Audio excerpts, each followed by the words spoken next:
कमजोरीले गर्दा केही समयसम्म यहाँ हामीले व्यवस्थापन गर्दैछौँ।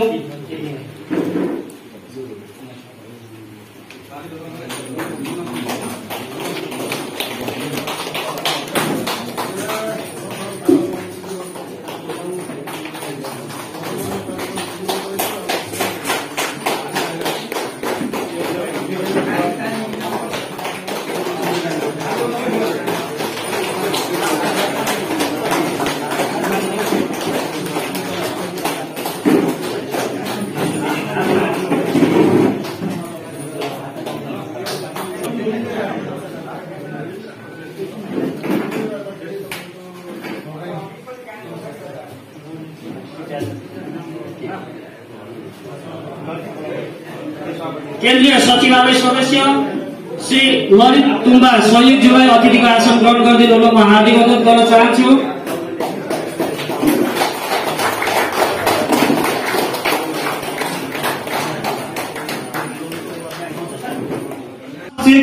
दिलकुमार राउतीज्यू, त्यसै गरी केन्द्रीय सदस्य र चौकीदार तामाङ, त्यसै गरी ललित तुम्बा संयोगज्यू र जिल्लाका अतिथिहरू जिल्ला अध्यक्ष दिलुलम लिङ्गदेन राउतीज्यू, जिल्ला वरिष्ठ उपाध्यक्ष श्री जीवन खेवाज्यू र जिल्ला नेताहरू, त्यसै गरी एलपी कमान्डरज्यूहरू, त्यसै गरी जसरी यो नेटाङ नगरपालिकाका काङ्ग्रेसी र कम्युनिस्टहरूले आज काङ्ग्रेस र कम्युनिस्टको केन्द्रसम्म हलाउने क्षमता राख्दछ, त्यसरी नै यो संघीय लोकतान्त्रिक राष्ट्र मञ्च, संघीय लिम्बुवान मञ्च नेपालका नगर पदाधिकारीहरू र नगरका नेतृत्वहरूले पनि पार्टीको केन्द्र मात्र होइन सिङ्गो देश हलाउन सक्ने गरेको क्षमता लिएर एकदम साहसका साथ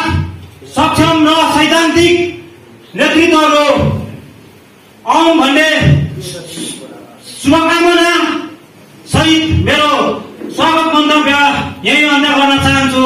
हस्त सेवा जय लिम्बुवान। सम्पूर्ण उपस्थित महानुभावहरू, यतिखेर भने यो नगरको तेस्रो ऐतिहासिक नगर अधिवेशनको समुद्घाटन समारोह भइरहेको छ। यहाँ हाम्रा आज यस कार्यक्रमका प्रमुख अतिथि लगायत सम्पूर्ण अतिथिज्यूहरूलाई म एकमुष्ट रूपमा उद्घाटन त्यो मोमबत्तीलाई जलाई उद्घाटन गरिदिनुलाई म हार्दिक अनुरोध गर्न चाहन्छु।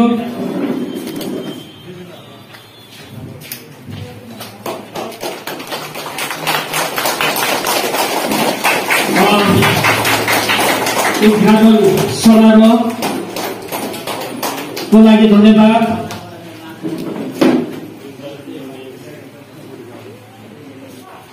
सचिव यस कार्यक्रमको दोषक शेरसिंह लिम्बुज्यूलाई र यहाँ उपस्थित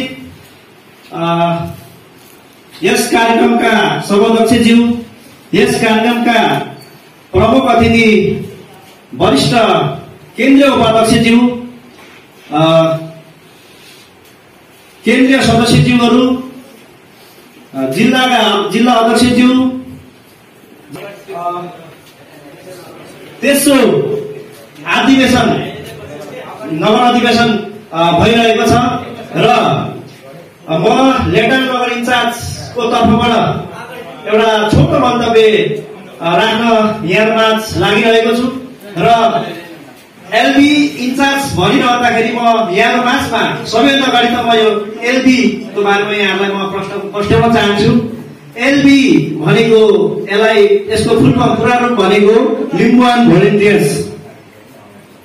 अनि लिम्बुवान भोलिन्टियर्सको काम चाहिँ के हो त र के हो त भन्दाखेरि यो हाम्रो संघीय लोकतान्त्रिक राष्ट्र मञ्च, संघीय लिम्बुवान मञ्चको एउटा भारतीय संगठन, एउटा युवा दस्ता हो होइन।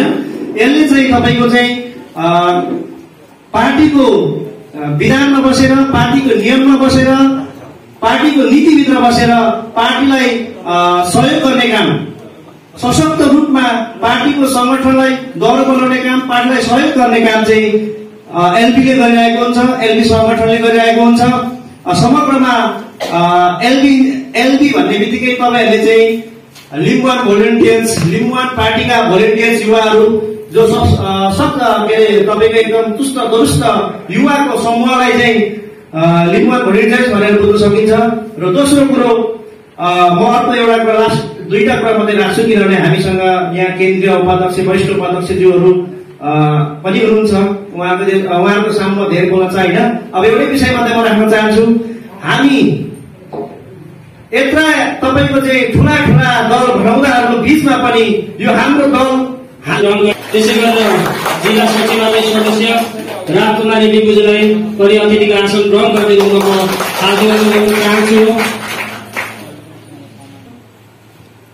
गरिदिनु म हार्दिक अनुरोध गर्न चाहन्छु।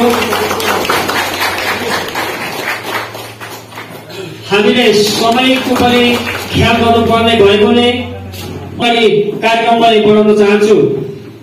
अबले कुनै पनि अवरोध बाधाको निम्ति पूर्ण सल्लाह दिने शुभचिन्तक नगरगाउँ पालिकाका साथीहरू, त्यसै गरी सुझाव सल्लाह दिने बुद्धिजीवी समाजसेवी सर्कल अग्रजहरू र यसै संघीय लोकतान्त्रिक राष्ट्रिय मञ्चका संयोजक तथा सदस्यता लिने भएका सम्पूर्ण साथीहरू तथा नगर जिल्ला केन्द्रको इन्चार्ज, सहर इन्चार्ज एलबी साथीहरू, यसै गरी संघीय लोकतान्त्रिक राष्ट्रिय मञ्चको शुभचिन्तक समाजसेवी युवा युवती दाजुभाइ तथा दिदीबहिनीहरू, यो संघीय लोकतान्त्रिक राष्ट्रिय मञ्चको अभियानमा मन अनि मस्तिष्कमा सोच विचार लगाई हातमा कलम समाउँदै त्यही छ हाम्रो भूमिको माटोको महत्व गौरव मूल्य छ।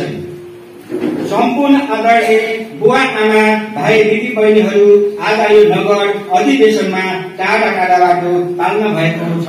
घाम न पानीको न बादलको पढाइ नगरी संघीय लोकतान्त्रिक राष्ट्रिय मञ्च 2078 को नगर अधिवेशनको पावन अवसरमा वडामा जनप्रतिनिधिहरूको आह्वान गरेको थियौं।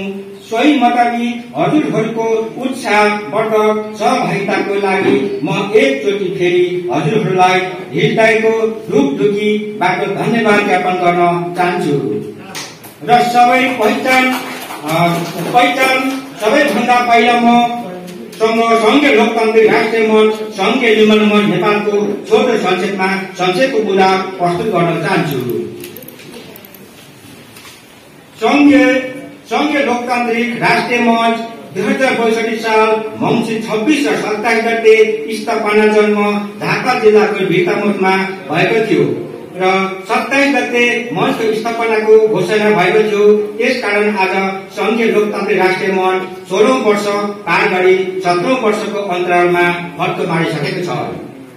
यो स्थापना कालदेखि नै संघीय लोकतान्त्रिक राष्ट्रिय मञ्च संघीय लोकतान्त्रिक राष्ट्रिय गणतन्त्र र धर्मनिरपेक्षता पहिचानका आधारमा 10+1 पूर्ण समानुपातिक चुनाव प्रणाली पक्षधर संघीय ढाँचाको समर्थात्मक रचना शान्तिको विश्वास गर्ने दलको नाम नै संघीय लोकतान्त्रिक राष्ट्रिय मञ्च उल्लेखित भएको नेपालको राजनैतिक दल हो।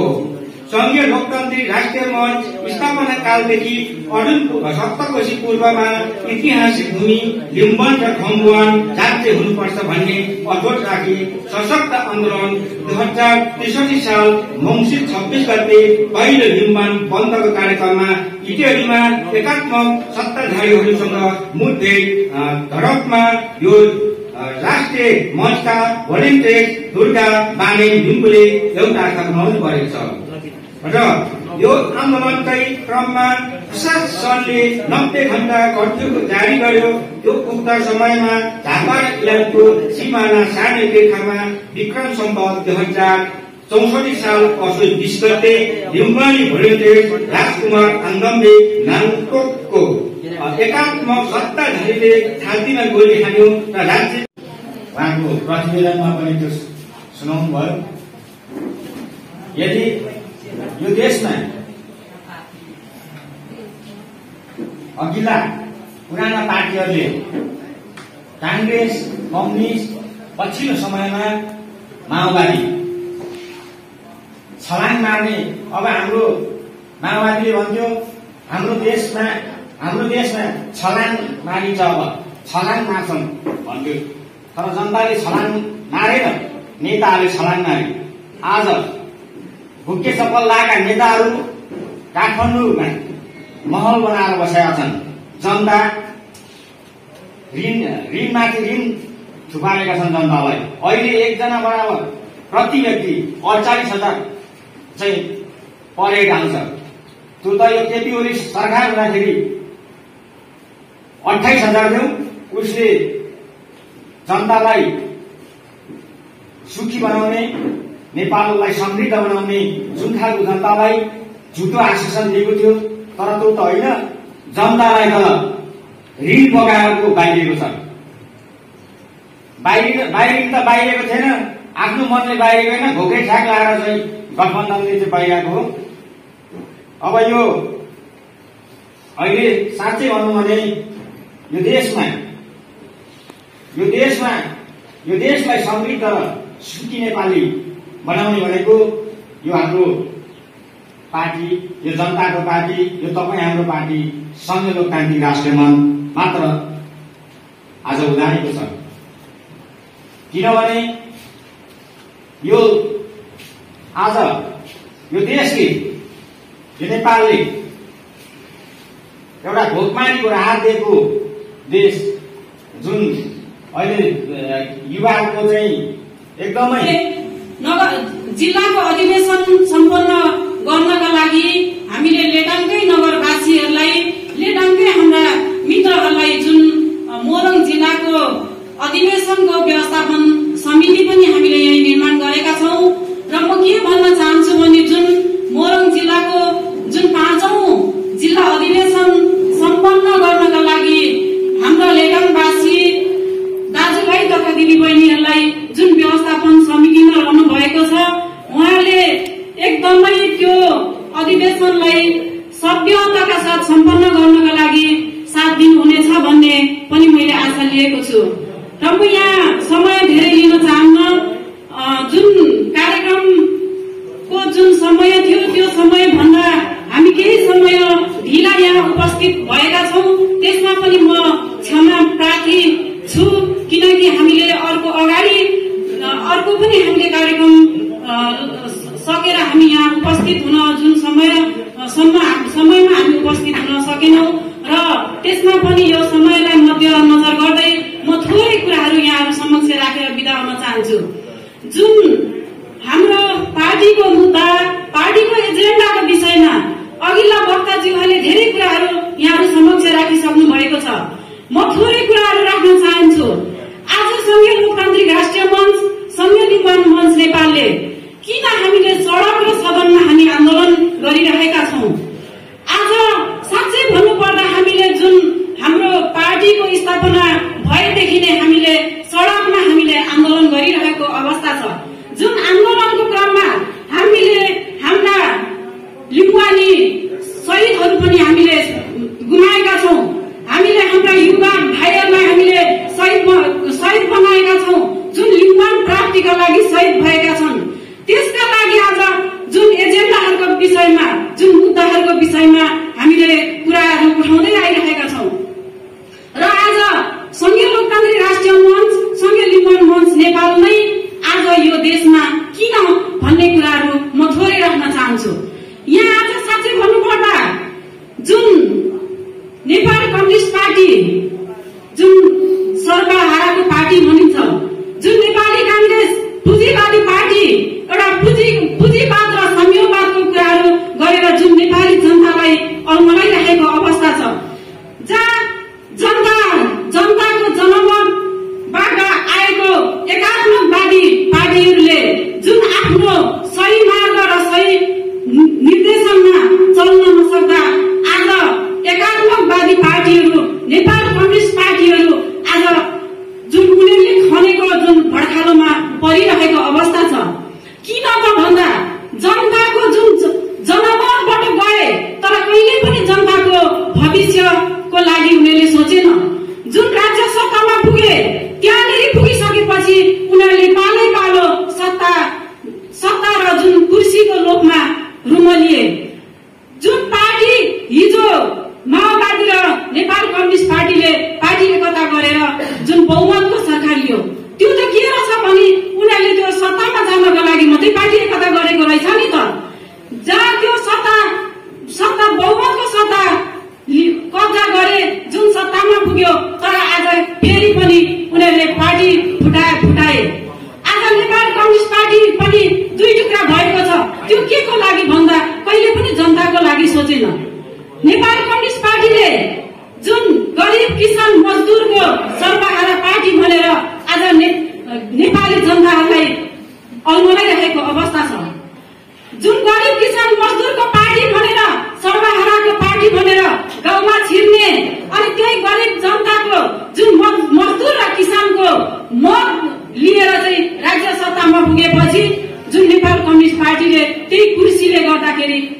हामीहरू दुई टुक्रा भएको छ। यस्ता पार्टीहरूलाई हामीले अझै पनि भोट दिएर जिताउने हो भने, यस्ता पार्टीहरूकै पछाडि लाग्ने हो भने आज यहाँ नेपालमा भएको हामी विभिन्न जातिहरू छौँ। नेपालमा विभिन्न भाषाहरू छ। नेपालमा विभिन्न धर्म संस्कार मानिएका हामी बहुजाति, बहुधार्मिक, बहुसांस्कृतिक मान्ने हामी जातिहरूको अस्तित्व चाहिँ कहाँ रहन्छ त? आज जुन नेपाल सरकारले, नेपाल कम्युनिस्ट पार्टी होस् या नेपाली कांग्रेसले त्यो नेपालमा रहेका जातिहरूको, नेपालमा रहेका भाषाहरूको, नेपालमा रहेको धर्म संस्कारको कहिले पनि त्यो चिन्तन गरेको छैन, कहिले पनि मनन गरेको छैन। आज एकात्म राज्यहरूले के सोचेको छ भन्दा कसरी हुन्छ हामीले त्यो प्रधानमन्त्रीको कुर्सी, त्यो प्रधानमन्त्रीको पद चाहिँ हामी एकल जातिहरूले चाहिँ पालै पालो गरेर हामीले एउटा रहने मात्रै त्यो योजना बुनिरहेको छ। आज साँच्चै भन्नुपर्दा देशमा आज कोरोनाको महामारीले जुन नेपाली जनतामा हामीले अस्तव्यस्त छाएका छौँ। आज नेपालमा कोरोना महामारीको कारणले नेपालमा 15 लाख नेपाली जनताहरू गरिब भएको छन्। हजारौं नेपाली जनताहरू आज बेरोजगार भएको छ। हजारौं नेपाली जनताहरूले आज जुन दुःख पीडा खप्नु परेको छ। हजारौं नेपालीहरू आज मृत्यु भइरहेको छ। तर आज नेपाल सरकारले यसको लागि कहिले बोलेको छ त? आज कोरोनाकै कारणले नेपाली जनताहरूले घरबार ढिदोमा राखेर जुन हस्पिटलमा 25 देखि 30 लाखसम्म खर्च जुन पैसा बुझाएर आज अन्तिममा लास मात्रै घरमा आइरहेको अवस्था छ। खै त नेपाली जनतालाई आज खोप लाउन सकेको? यो कोरोनाले जुन नेपालमा अस्तव्यस्त भइरहेको अवस्थामा नेपाली जनतालाई खोप लाउनु पर्ने अवस्थामा तर आज के हो भन्दा आज कहिले नेपाली एमालेको पालो, कहिले नेपाली कांग्रेसको पालो प्रधानमन्त्री खाने दाउमा मात्रै परिरहेको अवस्था छ। त्यसैले गर्दा जुन यो साम्यवाद, पुँजीवाद भनाउँदा पार्टीहरू अब अस्थायी रहेको अवस्था छ, ओह्राली लागिसकेको अवस्था छ। यो ओह्राली लागेका पार्टीहरूको हामी पछि नलागौं भन्न म विनम्र आग्रह गर्न चाहन्छु। अब पनि नेपाली जनताले सही पार्टी र सही जुन मुद्दा, सही एजेन्डा बोकेको पार्टीलाई हामीले चिन्न सकेनौं भने साँच्चै भन्नुपर्दा आज यहाँ विभिन्न जातिहरूको हाम्रो भाषा हराउँदैछ, विभिन्न जातिहरूको यहाँ धर्म हराउँदैछ, विभिन्न जातिहरूको यहाँ लिपि हराउँदैछ। त्यही हराउन आँटेको भाषा, लिपि र धर्मलाई जोगाउनको लागि निम्ति संघीय लोकतान्त्रिक राष्ट्रिय मञ्च, संघीय निर्माण मञ्च नेपालले सडक र सदनमा आन्दोलन गरिरहेको अवस्था छ। र म के भन्न चाहन्छु भने लेटाङका मैले मान्नुपर्ने आदरणीय बुवा आमा, दाजुभाइ तथा दिदीबहिनीहरूलाई म के अनुरोध गर्न चाहन्छु भने हामीले 2062 सालदेखि यता मात्रै हो हाम्रो संघीय लोकतान्त्रिक राष्ट्रिय मञ्चको जन्म भएको। त्योभन्दा अगाडि यहाँ जति पनि उपस्थित हुनुभएका मेरा बुवा आमाहरूले नेपाली कांग्रेस र एमालेलाई भोट दिँदा तपाईहरूको अम्लामै खिसकेको अवस्था छ। तपाईहरूले के पाउनुभयो? जुन चुनाव आउँछ, चुनाव आउने बेलामा यहाँनिर जुन सर्वहाराको नारा लाएर नेपाल कम्युनिस्ट पार्टी आउँछन्, नेपाली कांग्रेसका नेताहरू आए होला। यो गुवाबारीमा सम्पूर्ण जातिहरूको यहाँ आज पठन पाठन हुन्छ। यहाँ लिम्बूको पनि पाठशाला बन्छ, यहाँ लिम्बूको पनि यहाँनिर लिपिहरूको पढाइ हुन्छ। यहाँ जति पनि मगर गुरुङहरूको आफ्नो भाषा अनुसारको पठन पाठन हुन्छ भनेर यहाँ हाम्रा आदिवासी समुदायहरूलाई आँखामा छारो लगाएर गए। तर जितेर जुन सत्तामा पुग्यो ती नेताहरू फर्किएर आएको छ कि छैन यो ठाउँमा? यहाँनिर आज लिम्बूको पाठशाला बनेको छ कि छैन? मगरहरूको भाषाहरूको यहाँनिर संरक्षण भएको छ कि छैन? राईहरूको, गुरुङहरूको, तामाङहरूको भाषा संरक्षण भएको छ कि छैन? हामीले अझै पनि यहाँनिर म फेरि सम्झौता भयो र राष्ट्रतन्त्रको उन्मुख भएर गयो। त्यतिखेर नै हो धेरै परिस्थितिहरू यथास्थितिवादीहरू र के अरे नेपालका अग्रगमन तहका राजनीतिक शक्तिहरू बिचमा उथल भइरहेको त्यतिखेरै नै हो धेरैजना सही हो देशले अर्को रूप लिएको।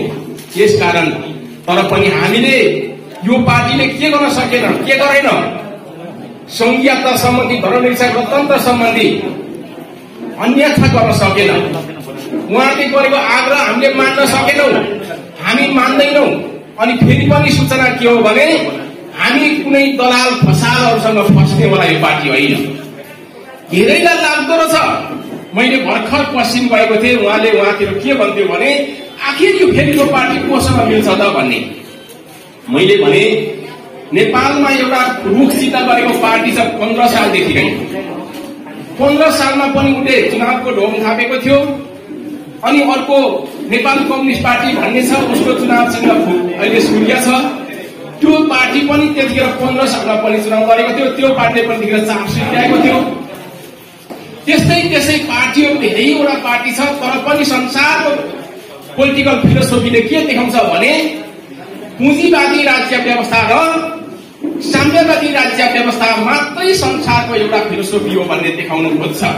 तर हामीले अमेरिका हेर्यौं, हामीले युरोपको धेरै ठाउँहरू हेर्यौं र हामीले एसियाको भारतसम्म हेरेर चाइनासम्म पनि हेर्दा त्यो मात्रै रहेछ। फिलोसोफीहरू के हो भने पोलिटिकल फिलोसोफीमा साम्यवादी र पुँजीवादीको अन्तर्वस्तु त सबैभन्दा ठुलो अन्तर्वस्तु त कहाँ संघीयवादी रहेछ। संघीय सहस्त्रवाद नै थिएन भने अहिले अमेरिका रहन्थेन, अहिले भारत रहन्थेन। त्यो पहिले टुक्रिसक्थ्यो, उहिले सकिन्थ्यो। त्यसकारणले पनि देश बचाउनको निम्ति, राष्ट्रवादी बन्नको निम्ति तपाईँ काङ्ग्रेसहरू, तपाईँ एमालेहरू, तपाईँ कम्युनिस्ट भनेर तपाईँ के भनेको पुँजीवादीहरू जहिलेसम्म तपाईँहरू के राष्ट्रवादी हुन सकेन, जहिलेसम्म रुख र सूर्यमा तपाईँ लम्पट भइरहनुहुन्छ त्यतिखेरसम्म तपाईँको देशको राष्ट्रवादी हुन सक्दैन। जिकिरियो हामी त्यो जिकिरमा छौँ, त्यो प्रश्न पनि भइरहेको छ। तपाईँलाई थाहा छ हामी किन काङ्ग्रेस भएनौँ, हामी किन कम्युनिस्ट मात्र हुन सकेनौँ। देख्नुभयो नि कोशी सम्झौता के अरे विशेष जो मातृ प्रसाद कोइरालाको कोशी सम्झौतादेखि, बीपी कोइरालाको के अरे गण्डकी सम्झौतादेखि, गिरिजा प्रसाद कोइरालाको टनकपुर सम्झौतादेखि अहिले माधव कुमार केपी ओलीले माधव के अरे मकाली सन्धिसम्म गर्दाखेरि पुरापुर यिनीहरू राष्ट्रवादी छैनन्। पुरापुरी यहाँको यिनीहरू चाहिँ के भनेको केही भारतीय दलालहरूको रूपमा मात्रै। अहिले केही मान्छेले भनिरहँदा, केही मान्छे प्रश्न देखाखेरि भारत परस्त नीति उनीहरूसँग अवलम्बन भएकोले हामी काङ्ग्रेस हुन सक्दैनौँ साथीहरू। हामी कहिल्यै पनि हाम्रो पार्टी कम्युनिस्ट बनाउन सक्दैनौँ। कम्युनिस्टको नाममा यो कम्युनिस्ट विरोधीहरू छन्। कम्युनिस्ट जनसत्ता, कम्युनिस्ट राज्य सत्ता त ठिकै हुन्थ्यो होला, तर कम्युनिस्ट राज्य सत्ता यो नेपालमा आउन सक्दैन। अनि पुँजीवादीहरूले देशलाई पुँजी तन्त्रमा लान सक्छ भनेर धेरै मान्छेहरू काङ्ग्रेस भए, तर पुँजी तन्त्रमा लान होइन, आफू चाहिँ पुँजीपति बन्न खोज्यो। देशलाई खोक्रो बनाएर, देश लम्पट बनाएर, देशलाई संसारको माई खाने भाँडो बनायो। आज नेपालमा एउटा केही मात्रै घटना घटोस्, संसारमा हात थापी बस्नु परेको छ। संसारको मगौते देश बनायो, संसारको भिखारीको देश बनायो, संसारको के भनेको अहिले पनि 139 देशमा नेपाली युवाहरू गएर काम रोजगार खोजिरहनु परेको छ, धुई खोज्नु परेको छ। यो स्थिति कहिले बनायो भन्दाखेरि यो स्थिति बनाउने तिनै काङ्ग्रेस र कम्युनिस्ट हुन्। त्यसकारणले त्यो पार्टीमा हामी हुन सक्दैनौँ। त्यसकारणले त्यो पार्टीमा तपाईँहरू हुन सक्नुहुँदैन। त्यसकारणले तपाईँलाई आग्रह गर्न चाहन्छु, सबै नेपालीलाई आग्रह गर्न चाहन्छु, यस देशबाट म फेरि पनि भन्न चाहन्छु भने नेपालीहरू नेपाली बन्न पर्दछ, नेपाललाई समृद्धमा पुर्याउनु पर्दछ। नेपालको आदिवासी जनजाति, दलित, उत्पीडन वर्ग, महिला, मुस्लिमहरू र के अरे उत्पीडनमा परेका दलित, क्षेत्री, बाहुनहरू समेत पनि हामीले बाहुनको विरोध गरिरहेका छैनौँ। हामी कहिले बाहुनको विरोध गर्दैनौँ। हिजो कोही मान्छेले विरोध गर्यो होला बाहुनको, तर हामी परमाणुवादी राज्य व्यवस्थाको चाहिँ एकतन्त्री राज्य तन्त्र, राजतन्त्र के अरे पद्धतिको चाहिँ हामी विरोध गर्छौँ। त्यसकारण हामीले विरोध गरेको भनेको परमाणुवादको विरोध गरेका हौँ, तर बाहुनको विरोध गरेको होइनौँ। हामीले बाहुनको विरोध गर्दा केही पनि पाउँदैनौँ साथीहरू। नेपालीहरूले बाहुनको विरोध गर्दा केही पनि पाउँदैन। बाहुनहरू आफै सिद्धिसकेको छ विचारहरू, न आफ्नो धर्म, आफ्नो संस्कार, संस्कृति गोराहरूलाई कहिल्यै के अरे सिकाउन सक्यो। बरु गोराको इङ्ग्लिस उहाँले हतार हतार के अरे कोचिङ क्लासमा सुरु गराउनु पर्यो आफ्नो नातिलाई। त्यस कारणले कहाँ के अरे बाहुनले के गर्यो? बाहुनको पनि केही बाहुनहरू केही गन्दा फुकिने 2-4 जना बाहुनहरूको कारणले गर्दा सारा बाहुनले आज के भने आक्षेप लिनु परेको छ। सारा क्षेत्रीहरूले आक्षेप लिनु परेको छ। तर देश के भएछ भने त्यो आक्षेप बराबर गरिरहँदाखेरि देश लम्पट बनाएछ, संसारको मगौटे देश बनायो, संसारको भिखारी देश बनायो। त्यो हुन दिने हो तपाईँ हामी जस्तो युवाहरू जन्मेको देश, तपाईँ हाम्रो पुर्खाले सिर्जित गरेको भूमि। यो भूमिको रक्षा गर्नको निम्ति तपाईँ हामी जन्म भएका हौ। त्यो भूमिको रक्षा गर्नको निम्ति त्यसकारणले पनि लिम्बुवान, खम्बुवान, तामाङसारी, तमुवान बनाउनको निम्ति, त्यसकारणले पनि ऐतिहासिक पिठोगाउँका सङ्घीयको राज्य निर्माण गर्नको निम्ति हामीसँग 5 बुद्धे समुदाय जस्तो राज्य शासकसँग हामी त्यसरी लडेर मरेर शासन तिनीहरूसँग सम्झौता गर्यौं। त्यो सम्झौता हामी पूरा गर्नको निम्ति पनि यो पार्टी सदैव जीवित राख्दछौँ। त्यो सदैव जीवित राख्नको निम्ति पनि यो पार्टी तपाईँहरूको सामु खडा गर्न आएका छौँ। यो आज ऐतिहासिक यो